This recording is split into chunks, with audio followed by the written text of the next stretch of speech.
Have you ever wondered how we record the Metal Exchange? For the last 3 years, we've been using Zencastr for all things podcast related. And without Zencastr, the Metal Exchange wouldn't be brought to you each and every week. Now it's your turn. It's super easy to record a podcast with Zencastr. Log in using your browser and start recording a high quality podcast right away. Record studio quality sound and up to 4K video with your guests. Feel a sense of zen knowing Zencastr's multi-layered backups ensure you always have your recordings in the highest quality, even if the connection is unstable. If you've thought about podcasting before and realized that you need a lot of different tools and services, those days are over. With Zencastr's all-in-one podcasting platform, you can create your podcast all in one place and distribute to Spotify, Apple, and other major destinations, just like us. Go to Zencastr.com/pricing and use our code METALEXCHANGE and you'll get 30% off your first month of any Zencastr paid plan. We want you to have the same easy experiences we do for all our podcasting and content needs. It's time for you to share your story.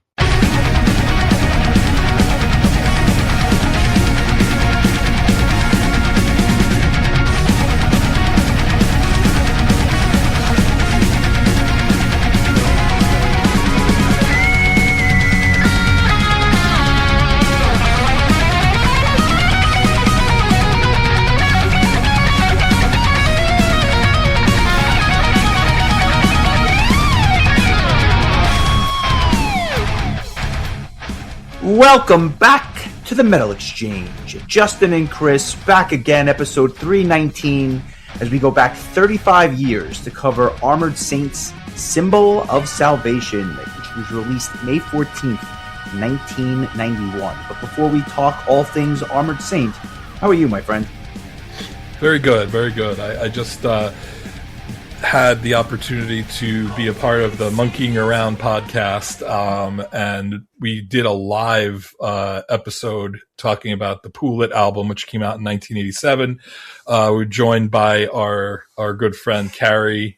He mentioned you, by the way, so nice. You should nice. Know that you were mentioned. But it was fun. I was said to you earlier, I don't know how much crossover appeal that is to those listening to this, but I wanted to mention it because I just thought it was a really fun conversation with us like responding to live commentary and things like that. And so it's interesting because it was like literally probably the first new album I ever listened to, because it came out when I was like 5, and that's so I was fun. listening to all those Monkees records, but all the other ones were old. They all came out in the 60s. So that was like the only one that was modern.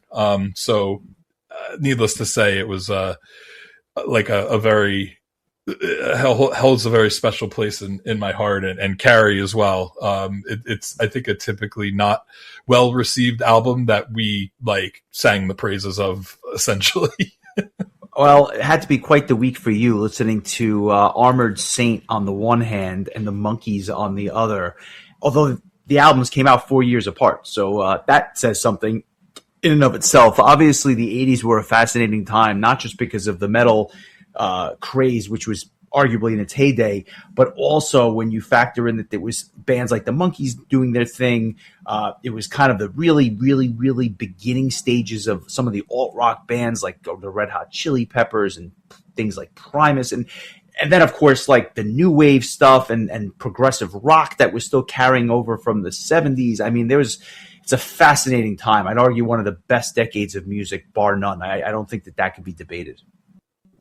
I couldn't agree more. And a lot of the conversation kind of came up as to like, was the album not well received because the fans of the Monkees in the 60s didn't want to hear the Monkees do 80s style music in the 80s? Or was there even a desire for like, or a nostalgia for 60s music already, like in the 80s? Like, it's interesting because now, you know, we look back and like the 80s, I feel like have such a distinct sound and just as a vibe, like just the dress and the hair and the music and stuff. But at the time, it just seemed like the natural progression of things. I think now when you look back on it in a vacuum, it almost looks like kind of, wow, what a weird and wacky 10 years. We talk about it a lot here, and it was just interesting that while the hair metal boom was going on, the Monkees were trying to find their footing in modern rock again. So it was fun. It was a fun little trip down memory lane. Well, speaking of memory lane, I did listen to the new Jeff Tate album, Operation Mindcrime 3. And I've only listened to it once, and I was hoping to listen to it again before we recorded.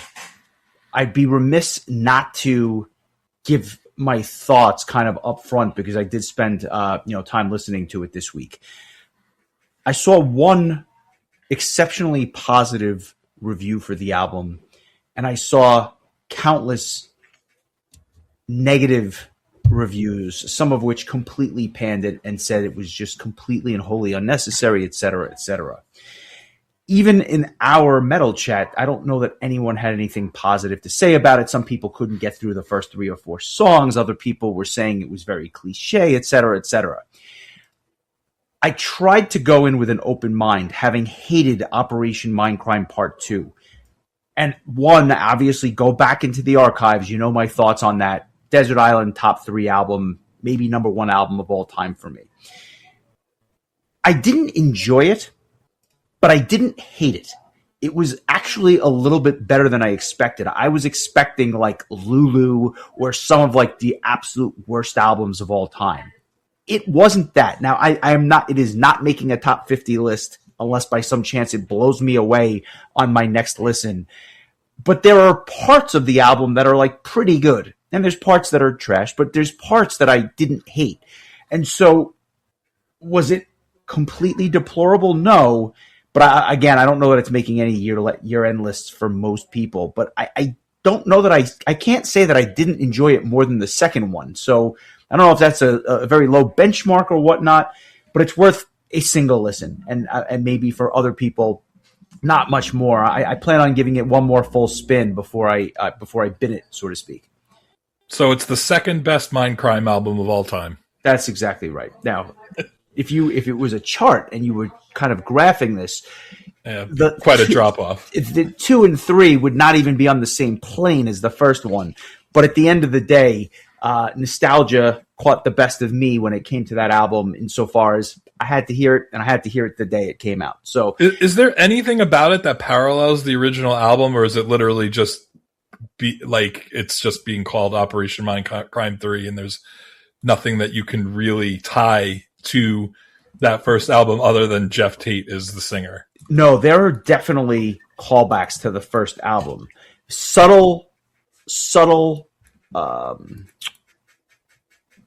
don't want to say samples, although because there's a lot of samples from the first album, but there's certain like guitar solos or riffs that are a callback. If you're a fan of the first one and you know the album cold, you're going to hear certain Easter eggs on the new one. I'll call them Easter eggs because I just think that that's kind of, you have to kind of dig for them. But you can definitely hear some of the samples, and there's also dialogue which calls back to the characters from the first one, etc. So it is truly a third album in a series. But at the same time, even the samples weren't done as well as the original. So, it's, again, I don't want to spoil too much, but I think it's worth people spending 45 minutes and listening to this thing. Nice. I haven't heard anything from it. I don't really have much of a desire to, but I'll leave it to you as the in-house Mindcrime expert. But I think I'm good. I don't think that if you don't have the nostalgia for the first one, I don't know that you're doing yourself a disservice by not listening to the next one. I mean, I just don't think it's like a revolutionary album, no pun intended. But at the same time, as a longtime fan, you just have to listen to it. Like for me, there was really no debate as to whether I was going to check it out. I had to hear it. Nice. With that, I know that there were a couple of singles that you had requested I listen to. You want to tell people about those? Yeah, there was a handful of stuff that I had a chance to listen to. It was a good catch-up week for me. I did listen to the new Degreed album, as you had recommended, and I enjoyed that one quite a bit. I liked it quite a bit more than the new Cray album, which I think I just didn't love. I don't know if it's just because of the new singer. It was kind of met with a shrug for me. But I just thought the songwriting was a little less than it lacked the hooks. That the Greed album has so many hooks, and those songs are really, really catchy, and you wind up going back to it and kind of singing along. I did not find that with the new Cray album. Yeah, it was just very middle of the road. Like, not a bad album, but just I was expecting more because I just really enjoyed the previous release quite a bit. As far as singles go, I will mention first something you may not have heard. We had mentioned Mortemia a few times, releasing tracks for the cover collab sessions, one track at a time. And the latest one, we talked about the previous one with Marcella doing the Aha classic Take On Me. This is sticking to the 80s theme. They did a cover of Send Me an Angel from the band Real Life. And this time it is with the lead singer of the band, Lyriel. Her name is Jessica Thierryung. I am not familiar with this band at all, but I thought she did a really nice job on this cover. This is one of my all-time favorite songs. If you're a fan of the Wizard movie, as Justin knows that I am, that it was a staple of a lot of 80s soundtracks and just 80s just greatest pop songs of the 80s sort of deal. It's a very I feel like new it's been wave covered style several tune. times. Yeah, Vision Divine, if memory serves, covered it amongst others. Or maybe I'm wrong about that, but I know that there's Vision a number Divine of metal bands. Vision Divine has a song called "Send Me an Angel," That's but what it's I'm actually thinking. not a cover. That's what I'm thinking of. but But yeah, there's other bands that have covered this.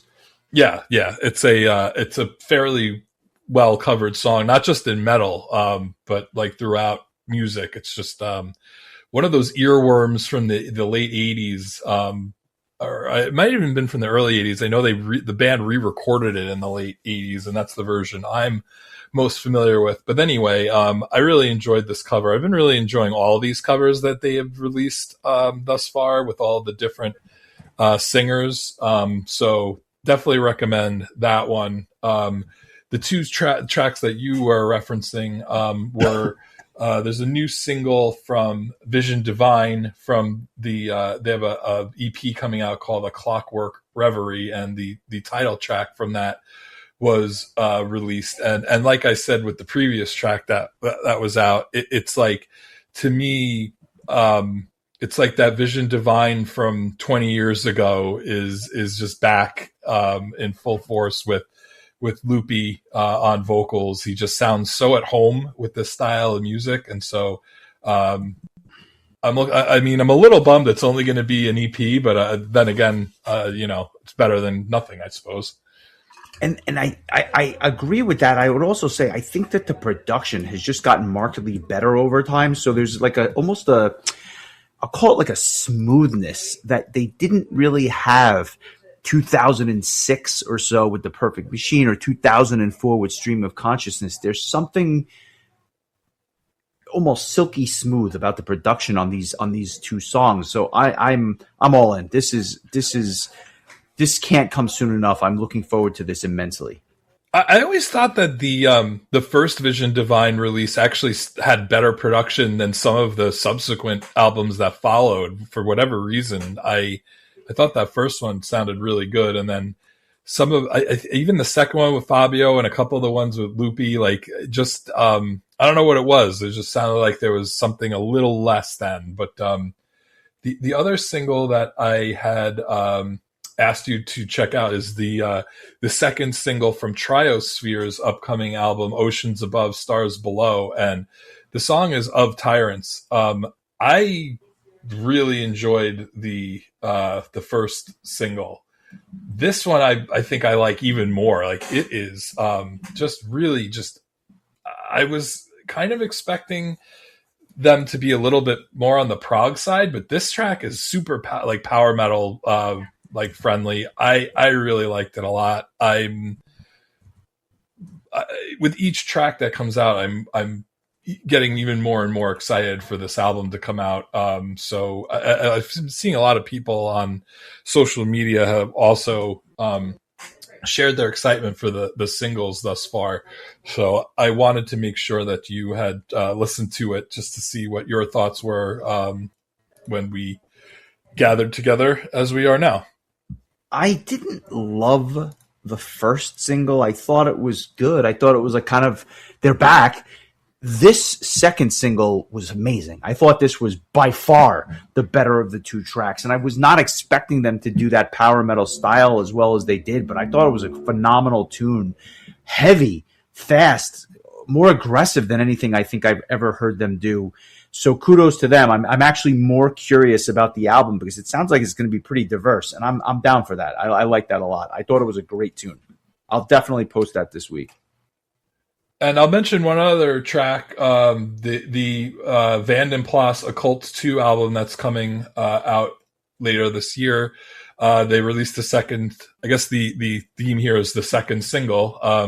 This is the second single from that album. It's an acoustic version of Postcard to God. So it's acoustic Vanden Plas. You pretty much know what you're going to get, and you know it's going to be good if it's something that you enjoy. And this is another really good tune. I feel like a lot of their songs really translate well to the acoustic setting, and this is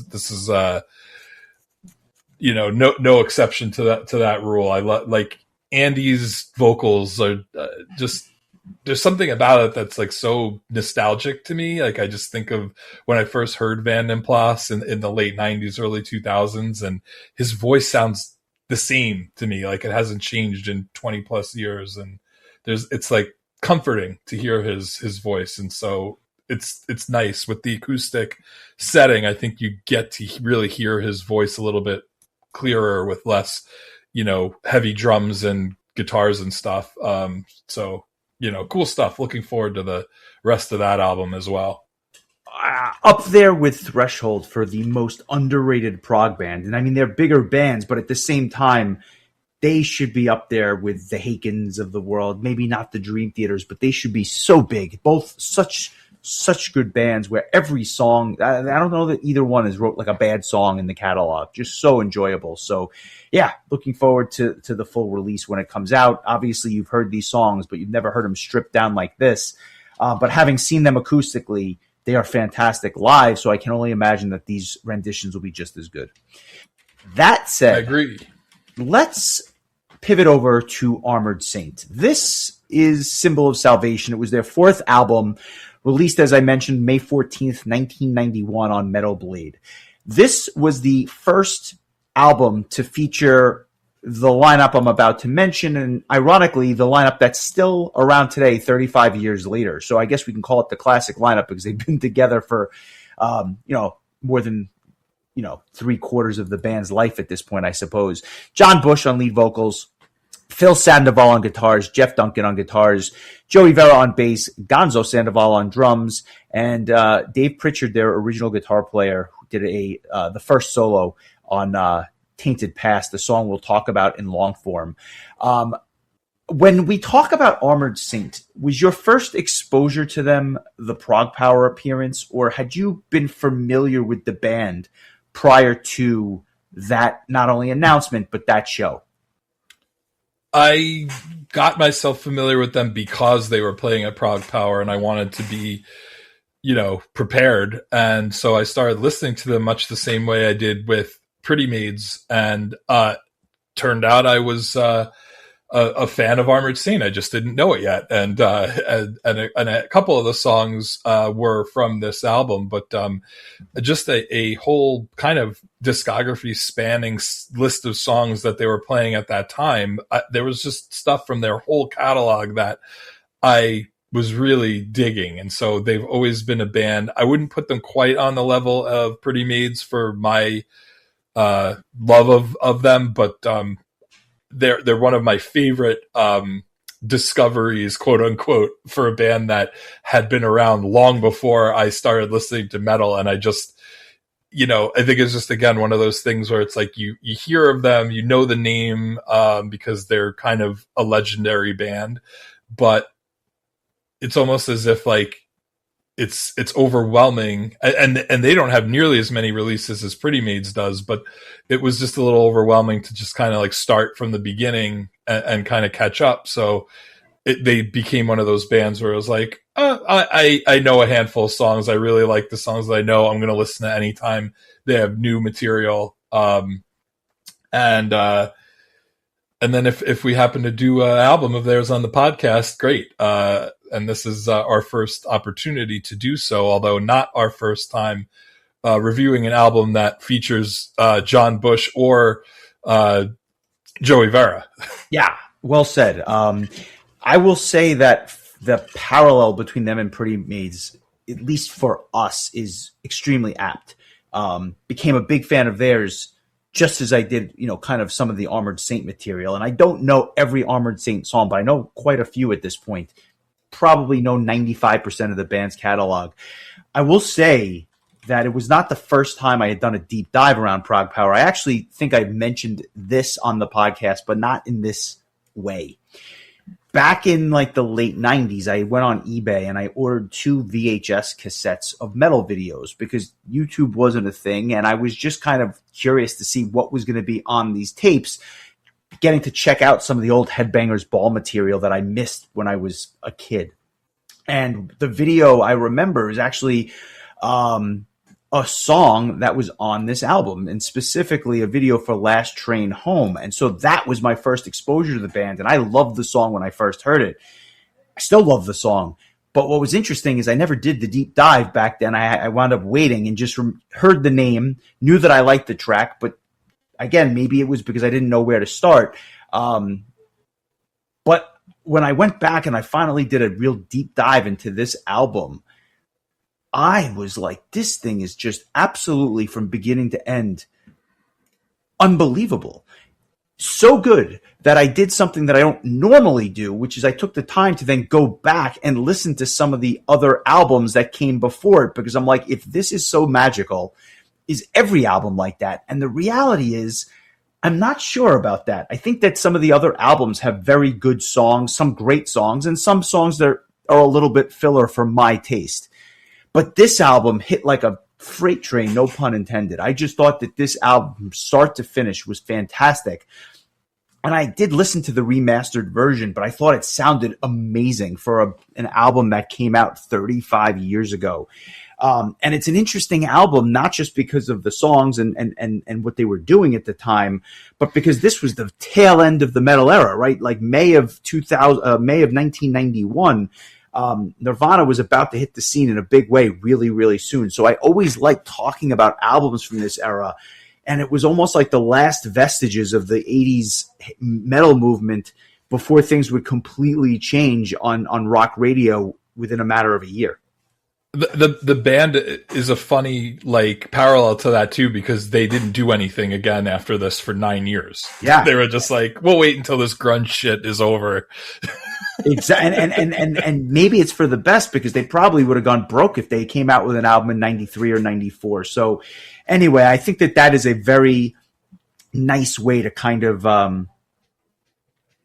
lay this out. And I should mention Dave Pritchard, who did the guitar solo. He died of leukemia in 1990 after recording the solo for Tainted Past, and that is the reason why he doesn't appear on the album, and ultimately why Jeff Duncan is the guitar player that not only joined the band at this time but then would stay with them. I just thought I'd be remiss not to mention that fact, and I'm curious to get into it because I've had this earmarked for this episode, May of 2026, on the anniversary, because as I said, this album, just a massive, massive album, and I think widely regarded as their best. And I think it's fairly clear as to why that is. So without further ado, let's get into it. This album kicks off with one of the best metal songs I think I've ever heard. I think Reign of Fire is phenomenal. Almost like Judas Priest with Painkiller a year prior to this. Reign of Fire, that riff right out of the box is one of the best riffs I think I've ever heard. It's not the most complex. It's rather simple, but it's so catchy and so melodic that it just sticks in your head, and it's been in my head for weeks. The guitar tone is also so good. And this is, they feature that dual guitar attack, which is just so nice to hear. And then Bush comes out of the gate like a madman, showing just the strength and power of his vocals during that first verse. And the chorus, again, I not to overstate it, but just an iconic metal chorus that's just catchy as hell as that riff continues to persist. And then all of a sudden, Joey Vera comes on strong in the second verse, where the bass all of a sudden, in my opinion, starts to pop. And they do a little bit of a cliched key change during the last section after the instrumental, but it just works so well. A classic that holds up in every sense of the word. Easily could have been my song of the week, but I'm going to go in a different direction. I echo pretty much everything you just said. It's a song that I really have always enjoyed. One of the first things I notice when I hear this song or album, for that matter, is just the the clarity of the drums, and I feel like that kind of sticks through the whole album. But much like Last Train Home, this has almost like a chug to it, like this train chug that they just do so well. Like this is a band that I think just they just take heavy metal and they make it catchy and melodic in a way that accessible too. That very accessible, but yet has, I think, an old school kind of vibe to it that I think like old school metalheads really gravitate towards. Like I can't say I've ever talked to anybody that was like, I don't care for Armored Saint. Like I feel like they're one of those bands that everybody really kind of enjoys. But the irony is, I don't know that anyone says they're my favorite band, which is kind of interesting because nobody hates them, but it's like, I don't know that they have anybody, at least that I know, that would be like, this is, a top 5 band for me. For some reason, they don't get that kind of love either, but especially with this album, they should have blown up as far as I'm concerned. This album was just like so good, and the timing was maybe not as good, but really just top notch. I'm curious your thoughts on some of these like lesser tracks, and I don't mean Dropping Like Flies necessarily, because I don't know that this is not one of their more popular tunes as well. I love how this one starts with just kind of riding the cymbals before that riff again comes in. Again, another really solid use of that dual guitars. Strong verses, nice cadence, but I think the chorus is really the best part of this song. It has like a Motley Crue vibe to me, especially with the backing vocals that provide that contrast to Bush's leads. This is kind of as close to a hair metal song as you're going to get from these guys right at the end of the hair metal movement. It's almost like glam, but with a bit of an edge. I thought the drums, though, stole the show. I thought the drums were fantastic on this tune. Your thoughts of Dropping Like Flies? This band has just the ability to take like a mid-tempo song and just make you want to just tap your foot and just be like, this is great. Like there is just like, I'm going to probably be at like a loss for words on a lot of this, just because I feel like everything is just so solid to me. Like just like, first of all, like an album with Joey Vera on bass, you're obviously going to be able to really be able to hear those bass parts. And there are times throughout the album where I'm like thinking of Marcus Grosskopf, just because the bass is so prominent in the spots where it's supposed to be. And it's like, of course it is. It's Joey Vera. Like but never overpowering. It's just enough. And that goes back to the mix I spoke about. I thought it was just mixed to perfection. But so many albums, I feel like just the bass playing just doesn't get love, and like bass players need love too. As I think I saw it on a fortune cookie once, but it's the guitar work, the John Bush, like one of the main reasons that like I have a hard time getting into some bands is like, if I don't like the vocalist, it's kind of like a DOA situation for me. I know I bring up like Sleep Token a lot, but that's like one of the big issues with me is I can't get past the vocals. But man, John Bush, the first time I heard John Bush sing, I was like, oh yeah, this guy's got a hell of a voice. I love it.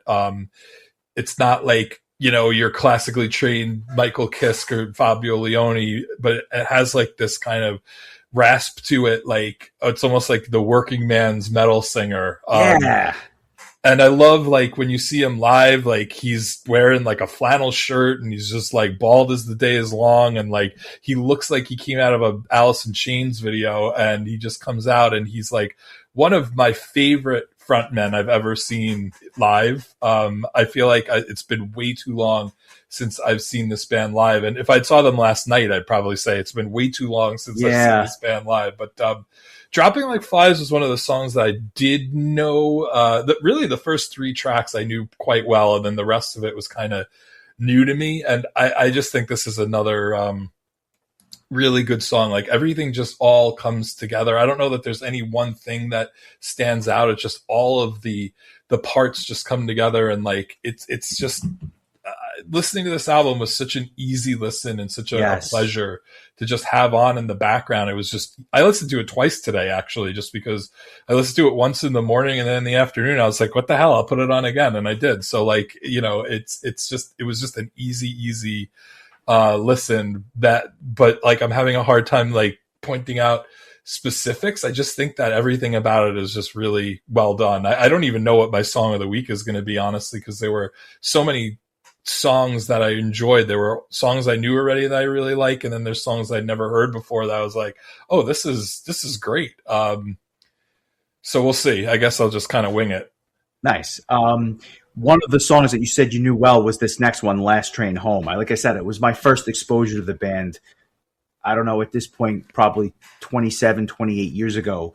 What were your thoughts on this? Because obviously this is one of their most well-known songs. They still play it live almost every show I think I've ever seen from them. I know it's just a simple like drum at the beginning of the song, with just the way that it kicks in, the drums and the guitars, and I'm just like, oh, what's this going to be? And like, it's just, I love the music video. It made its appearance on Power Hours years ago. Nice. It's just a really great song. Probably my favorite of the first 3 and of the probably 3 most well-known songs on the album, or at least the ones that they seem to focus on the times that I've seen them play live. But like, it's kind of a subdued verses, and then more meat with the chorus, and it's just a really catchy chorus. The soloing is solid. Everything about the song is great. It's just a great classic heavy metal song. Like you said, it's a weird time to come out with a great heavy metal album in 1991, but as has been our experience doing this, there's a ton of them. In fact, Joey Vera was on Fates Warning's Parallels album this is the same year. I mean, so you think about those 2 albums like in the same year with the same bass player that sound nothing alike. Like, God, good for Joey Vera. That's a feather in his cap, 2 feathers really. But yeah, this is an awesome song. I like it a lot. It's I was surprised to see, not in this case, but a lot of these songs were written by David Pritchard. So this is almost kind of like a tribute album to him, like, because it was released after he passed. So like, this song was written by Jeff Duncan, but I just think about that just really like mid-paced drum, and it just carries the whole song from start to finish. Just awesome tune. I am so glad you mentioned Fates Warning and Parallels. And the reason I say that is this song especially gives me huge Fates Warning vibe. Like, this is what Fates Warning was doing on Parallels the same year. To me, this may as well have been a Fates Warning song. I could actually hear this on Parallels, and I think it would have fit in perfectly. The guitar solo that kicks this off and that riff behind it is magical. This is a magical tune. And it goes to show you don't need to play 1,000 miles an hour to have something that just really resonates with the listener. It's actually really repetitive in many ways, but the chorus is so catchy. And the song sounds like a train, like in a lot of ways. It does, like chugging along or whatever. But I'll tell you what else, and we've mentioned it before, but I think Bush's vocals on this track, superb. nothing less than superb. They're just that special. This is a favorite of mine. I can see why they chose it as a single. I think we're in lockstep on this one. I will say that one of the other songs that I knew on this album was the next one, Tribal Dance. And what's interesting about this song is when I first heard this song years ago, I hated it. Something about this song I did not enjoy, but I've warmed up to it over time. I've actually come to really enjoy it. And the beginning of this song really does set the tone because it has this like interesting percussion that almost something you'd hear from an Angra or a Sepultura with that like indigenous vibe to it or something like that. Amazing bass work. Sounds tribal. You could say that. Amazing bass work. And the riff, believe it or not, reminds me of something that Skid Row was doing around the same time as well. The verses are okay. I don't know that the chorus is anything special, but something about putting this song together is just better than some of the individual parts. So I think the song is actually rather good. And then Bush almost like raps the chorus, which I found fascinating as well. So he's using a different vocal style here. Great instrumental section, goes into a great bridge. Yeah, so what wound up being one of the songs that I didn't like when I first heard it wound up being one that I actually came to really, enjoy and respect.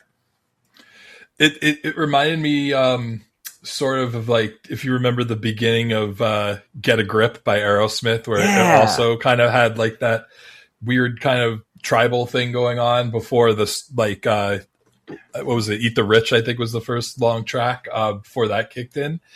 And again, it's just every song just has like this mid-tempo, like foot tapping kind of vibe to it where you just like, this is really catchy, even though it's not like, they're not trying to like melt anyone's face off speed wise. They don't have to.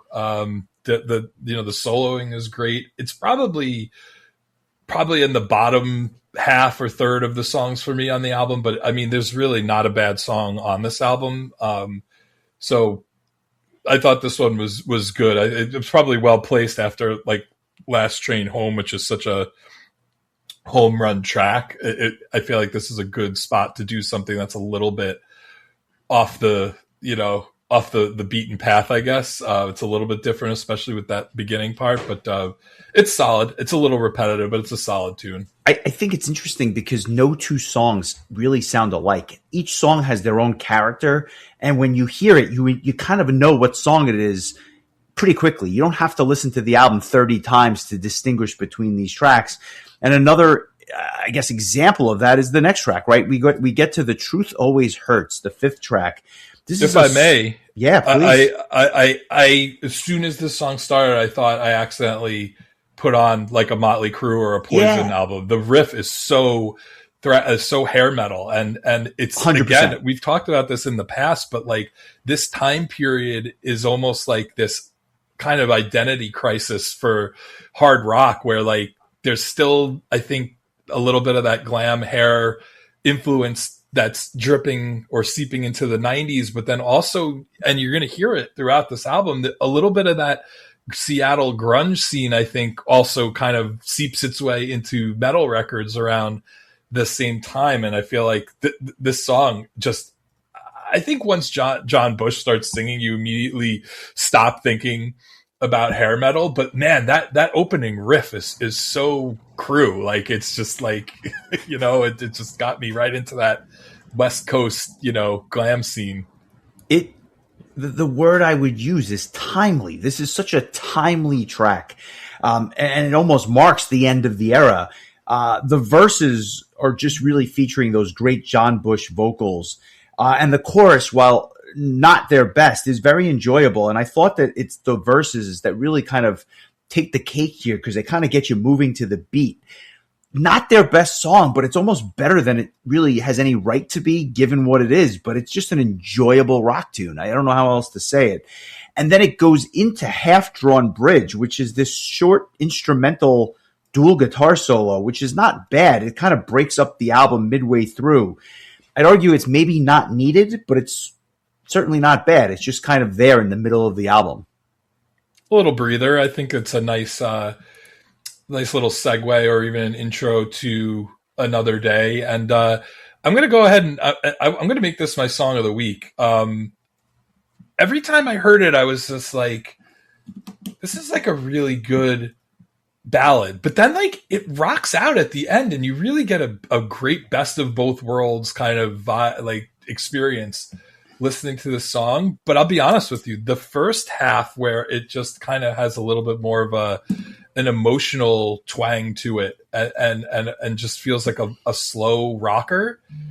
It's so good. Like I was just like, man, what a great tune. And it really is like the tale of two songs, because about halfway through it just picks up and you wouldn't know you were listening to the same song, because now we're back to like a mid-tempo Armored Saint metal song.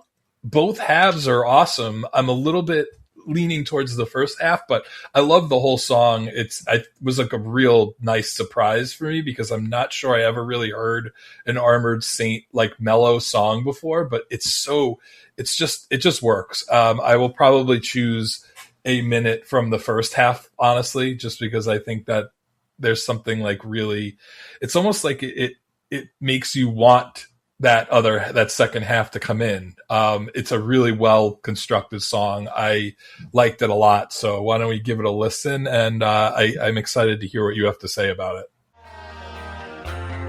I don't know why things are strange,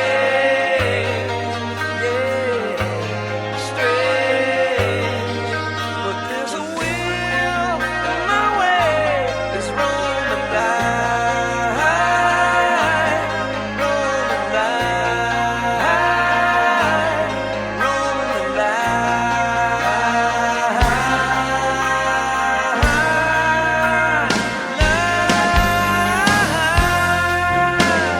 Please let me find another day. Please let me try to find another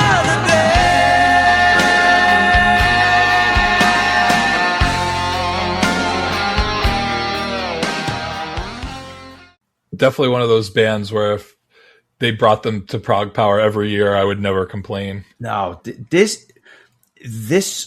was also a low-key song of the week contender for me, and it was a song that I really wasn't that familiar with. I forgot about this song. The beginning half has this like airiness to it that almost screams power ballad, and it's really showing off Bush's diversity, because he doesn't go for the raspiness here. He's singing like a ballad, and then all of a sudden, halfway through, he kicks into high gear, and I love it. And really, you can almost sense the build coming, but it pays off so nicely. Really, you use the word well constructed, and I think you hit the nail on the head. I think this is a great tune with some killer guitar solos as well. My only negative is that I thought it was going to be a precursor to Another Day by Dream Theater, but it sounds nothing like that. No, definitely not. Then we get to the title track. There was a severe lack of saxophone on this version. Yeah, no sax on this one, I assure you. The title track is another memorable tune, I think. A real banger, heavy song, blending that like proggy bass with a touch of sleaziness, which I'm really a big fan of. The verses are angry, and Bush sings with such emotion. The chorus isn't exactly breaking barriers, but it's very catchy, and also I think packs quite the punch. The instrumental portion features some really interesting effects, and they've got this very subdued bridge that leads into the last chorus very nicely. I feel like this is a song that every metal fan will enjoy. There's not much on this one that you will not like. I had toyed with making this my song of the week as well at one point, but I've decided to go with a different one. I'm not sure I ever heard them play this song live, but it feels like it would be a really good live song with like the whole crowd singing along with the title. Like it just feels like one of those songs that just lends well to a crowd. And again, it's just another solid track. I feel like most of these tracks, I think, stick to a very similar cadence or tempo. But it just works every time. And this is no, this is just also just great. Like I can't say enough like how much of an enjoyable 50 minute or 55 minutes listening to this album was, where almost to the point where I kind of wish I'd started listening to it like even earlier so I had more times to listen to it. So an interesting little tidbit. The album was produced by Dave Jordan, who actually produced The Sound of White Noise by Anthrax, which was an album that we covered with the MSR cast guys. So I guess John Bush, that was John Bush's first album with Anthrax. So he had a friend come along, it would appear. Dave had produced with albums for Alice in Chains and Jane's Addiction as well. So I wonder if he pushed a little bit of that alt rock sensibility in this album. It doesn't really scream it, but I think there's definitely moments where I feel like this album does fit the time that it came out with, even though there are a few callbacks to the 80s that we've mentioned, but I think that like it really does feel like an early 90s, metal album. I thought you'd have some comments about Hanging Judge, being that you're in the biz. What are your thoughts on Hanging Judge? And do you want to tell the viewers and myself what a hanging judge is? Well, I believe that would be a judge that is going to really sentence a defendant rather harshly after they've been convicted of a crime. So this song did speak to me on several different levels. I was also going to make an Aaron Judge joke, but I couldn't quite fit it in there, so I'm just not going to touch that. What I will say is this song was another one that grew on me immensely and was one of the bigger hits on the album. I think that little guitar solo and riff at the start are just amazing with the drums behind it. And I'd argue it's maybe the best riff on the album. And there's a lot of guitar work, subtle guitar work even on this track that is just outstanding. Not exactly thrash, but leans thrash in a number of ways in terms of styling, especially with like the tempo and stuff like that. This one came on really strong for me as well. This is a fantastic song that I don't think I ever fully appreciated. Some of the early vocals in the track reminded me of Alice in Chains, the way that John Bush was singing. It almost had kind of a Lane Staley kind of vibe to it. I enjoyed this song a lot too. I feel like it has a little bit more teeth, a little bit more speed to it than some of the other tracks we've heard up to this point. And let me tell you, Armored Saint does a good job of making you feel like you're rewarded when you do get a song that has a little bit more speed to it like this or Last Train Home, because they have so many songs that are kind of that mid-tempo that when it picks up a little bit, you're like, you cock your head and you're like, yeah, they're good at this too. So this is another example of that. Just another one I really liked. I really honestly did not dislike any of these tracks at all. I thought the next song, Warzone, was really interesting because by this point, you're 10 songs into the album, and I'm listening to those crunchy guitars and just that production where all the instruments are really getting a chance to shine during that intro. And I'm thinking to myself, this is a type of song that's almost like a callback to some of the songs that you would have heard in the 80s, just those classic metal songs. A really sneaky good song with a very memorable chorus.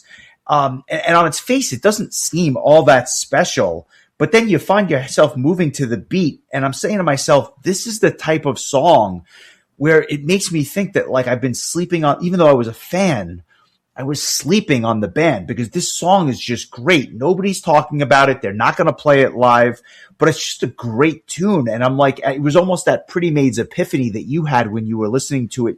That's the kind of feeling I was getting out of some of these lesser known songs like Warzone. Absolutely just killer opening riff. Like they had my attention immediately with the song, and then they slowly bring in everybody, and like you get the drums, but like the beginning of the song, man, the bass really, really shines through. Like where a lot of other bands I think may have kind of buried the bass a little bit, like it really shines here. And it was one of the tracks I remember thinking to myself, like, wow, Joey Vera is really showing, his skill, and I appreciate that they're like, spotlighting in this track. And again, it's another one of those tracks that has that kind of just that chug all the way through, that mid-tempo chug. But again, nothing negative to say about this one. This is another good one. I possibly could have made it my song of the week just based on that opening riff. It's just nice. It just sucks you in like right away. I love that riff. It's, I love a good opening riff, and especially when it's just the guitar for the first couple of seconds. And I think it just really puts an exclamation point on the song right from the get-go. Listen, I'm with you in lockstep. And when you get to the next track number 11, Burning Question, this one kind of straddles the line between classic metal and glam metal. There's a touch of glam metal on this tune. I thought the mix was particularly good on this track. I just thought it sounded great. The verses have that punchy bass with the awesome vocal lines, and the chorus, while not their best, I think is solid enough.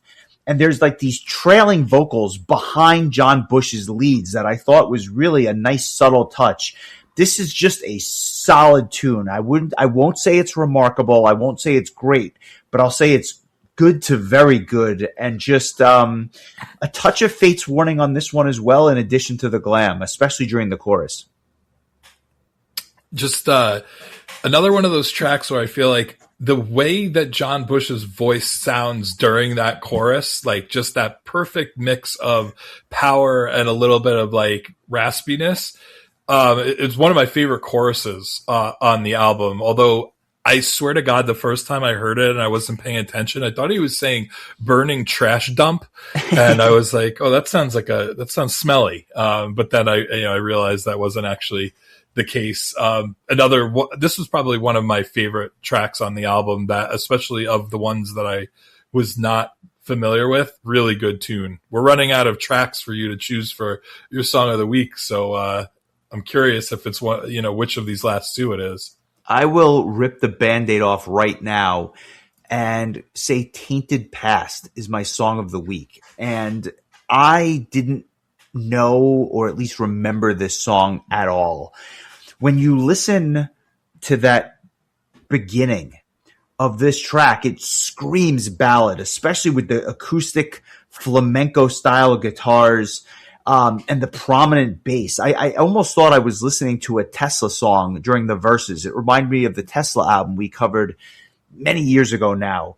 And then you get to the chorus, and it's remarkably simple, but I thought they knocked it out of the park. There's a whimsical bridge here that's just such a nice departure from the rest of the tune, but it fits so nicely. And then I would argue also one of the best guitar solos on the entire album.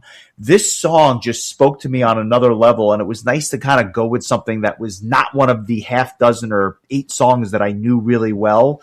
I just thought that by the final listen, this was the track that grew on me the most. I thought it was a stellar tune. Nice. I'm in lockstep with you on that.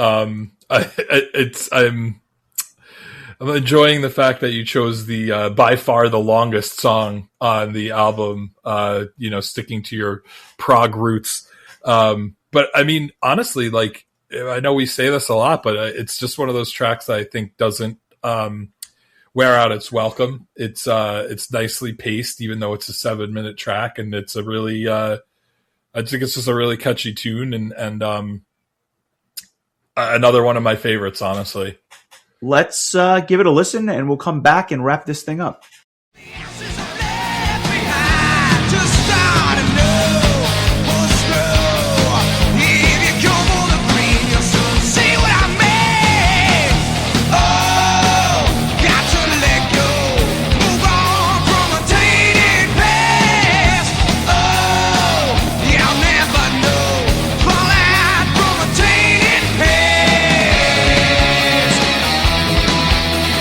Tainted past.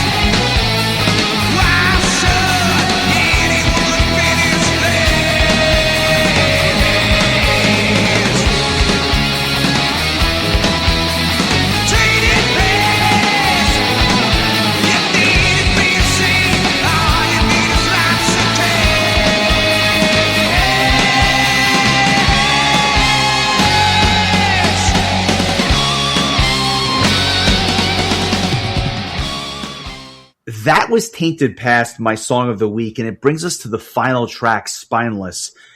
And I'm going to say something negative. This was the one tune that didn't really click with me all that much. I'd argue it's the weakest song on the album. It has a really solid crunch to the guitars. It has the great vocals, but the melody just isn't there during the verses. And although it's a nice thrashy chorus, I think it's just a song that's overshadowed by the greatness of the rest of the album. And since it's the last track, I say to myself, was it really necessary? This is not a short album by any means. It clocks in at like 55 minutes or something like that, 57 minutes. If they would have just dropped this one song off, and it's only a 4-minute song, 4 minutes and 15 seconds or so, I think the album would have been stronger, and it was almost addition by subtraction without this tune. But nonetheless, I don't find it offensive. It's just overshadowed by everything else. Honestly, it feels like it's a segue to the Anthrax album that would follow with John Bush, because it feels thrashier and it just has more of a, to me, it feels more like an Anthrax song with John Bush singing, which would literally be, come to fruition in 2 years. So I feel like it might have fit better on the White Noise album than on this Symbol of Salvation album. And it's just, to me, kind of, I agree with you. It's kind of like a drop off, because Tainted Past, I think, honestly, like the last 4 or 5 songs before this were so strong. And so I feel like maybe if this was tucked maybe in the middle of the album, it wouldn't be as noticeable. But I feel like, it's a solid tune. Like I said, not a bad song on the album, but it's one of my least favorites also. And it kind of is a bummer that it was the last song, but also I do like that the last track does have probably just more just teeth to it than any of the other songs on the album. It feels more aggressive than any other tracks. And, it really does, I know it wasn't planned this way, but it really just feels like a segue to what John Bush would end up doing a couple years later. And then, they put a pin in Armored Saint for a while. And then in 2000, they were like, all right, time to get the band back together. And they did. Well said. Well said. It definitely has a thrashier side to it, especially with that chorus. So curious as to what you're going to rate this score on a scale of 1 to 10. I kind of struggled with it myself. I was oscillating between kind of two numbers. I'm curious to see what your thoughts are. It was kind of hard for me too. I landed on an 8.125. I was right in between an 8 and an 8.25. So I went right in between. Just a really, really great album, really outstanding. I gave the Nightingale album an 8 last week, and I was trying to be which one of these two did I enjoy more? And it was pretty much neck and neck, two very different albums, but two that I didn't really know and ended up enjoying quite a bit. This is, I will say, 8.125 with room to grow as I develop nostalgia for an album that came out 35 years ago. I was oscillating between an 8.5 and a 9. I thought I was at one point. I thought I was going to give this thing a 9.5. It's not that good. It's very good, but it's not that good. I'm going to go 8.75 for my score. It was really close to being in rarefied air. This is a great, great, great album. And if I had nostalgia for it, it would probably be close to a 10. It's that good. Without the last track, I might even give it a 9, but I'm going to dock it a little bit because of that one song, but not take it out of the stratosphere of other fantastic metal albums. Just a really enjoyable listen. I definitely do not want to wait another 319 episodes before we cover them again. So we'll have to get to them sooner rather than later.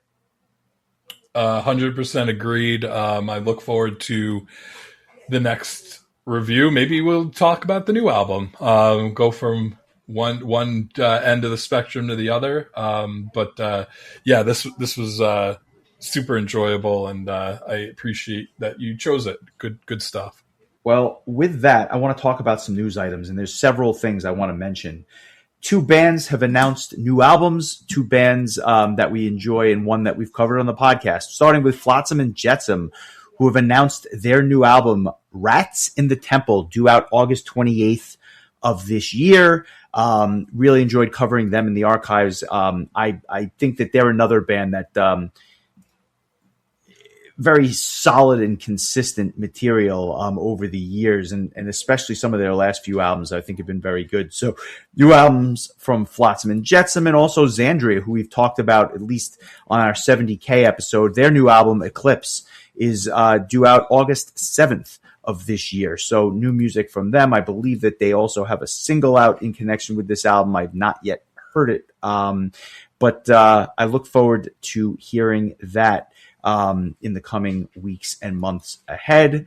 And we talked about Fate's Warning earlier. Ray Alder was quoted as saying that, quote, "We need to work out the logistics, but essentially they have not ruled out some live shows, including a potential anniversary of A Pleasant Shade of Grey in its entirety." That wouldn't suck. I would travel to see that. I think that is a gem of an album and something that I would love to see live. I've yet to see them play that song in its entirety live, so I would definitely enjoy that. So yeah, I wanted to mention the news from Dragon Force. This one came, I was saving it for seemingly last. out of nowhere. Yeah. At first I thought that Mark Hudson was being replaced completely, and then I realized that what is happening is the band is adding Elisa White Gluz as their second vocalist. Recently departing. I'm blanking on the name. What was the band she just left? Arch Enemy. Yes, thank you. I was like, man, I knew it started with an A.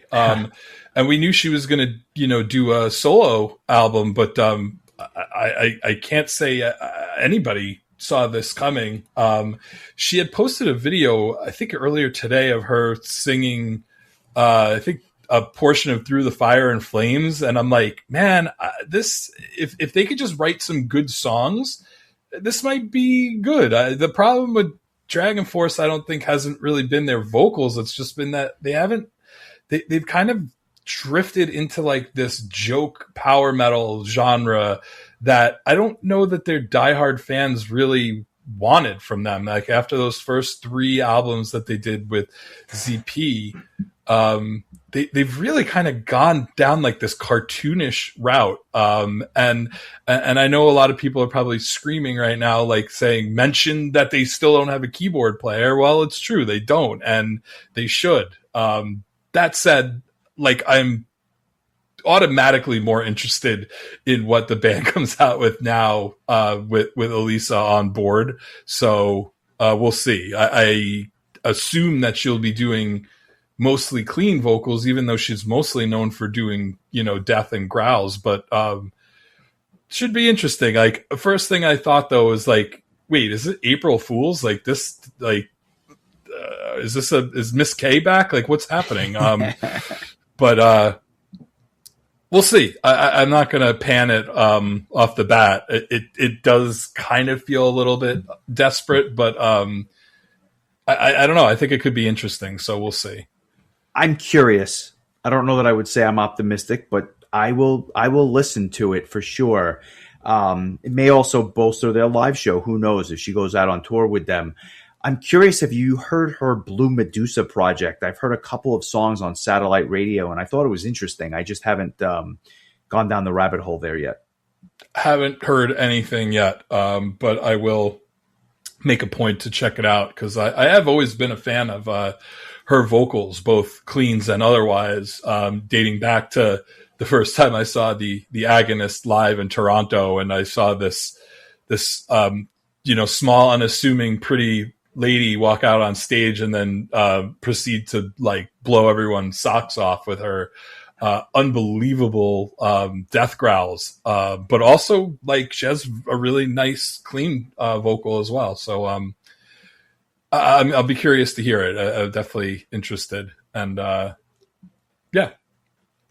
Well, that brings us to next week. What are we listening to? What are we covering? This is something that I've had in the pocket for a little while now, and it's an album that it's interesting because it's celebrating its 20th anniversary on May 19th, and it was a one-off album from ex-Halloween and Masterplan drummer Uli Kush.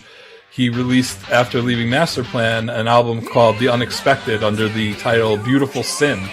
And I think people were kind of expecting that like this was going to be Uli's band. And then nothing ever really came of it. It was the first time I ever heard Maggie Luton's vocals. And needless to say, I was in love with her voice from that album on, and so anytime I got to hear her with Arion or anything else, I always would go out of my way to listen to anything that she was a part of, but this was the first thing I ever heard her with. And then, you know, the rest of the band is filled out with Steiner and Jorn Viggo Lostad from Pagan's Mind, with Axel McEnroth, I should say, who's the longtime keyboard player for Masterplan. Something of a you know, like a super band, I guess, like not like household names, but names that we're very familiar with. So that being said, like I really had only been familiar with the one track that was like a repurposing of you know, The Departed Sun Is Going Down, which was on Halloween's Dark Ride album. And I never really listened to the rest of the album. So I was like, you know what? Now would be a good chance to listen to this album and talk about it. And needless to say, I've listened to this album about a dozen times in the last 2 weeks. I'm obsessed with it. It's so good. And I'm like, why? Oh, right. It came out in 2006. That's why I didn't listen to it when it came out. Loved that, you know, essentially quote unquote cover of the song that Uli wrote for Halloween. But, this is great. And, you know, I've mentioned it in the past that I think that like Uli is one of the best songwriting drummers in the history of power metal, if not the best.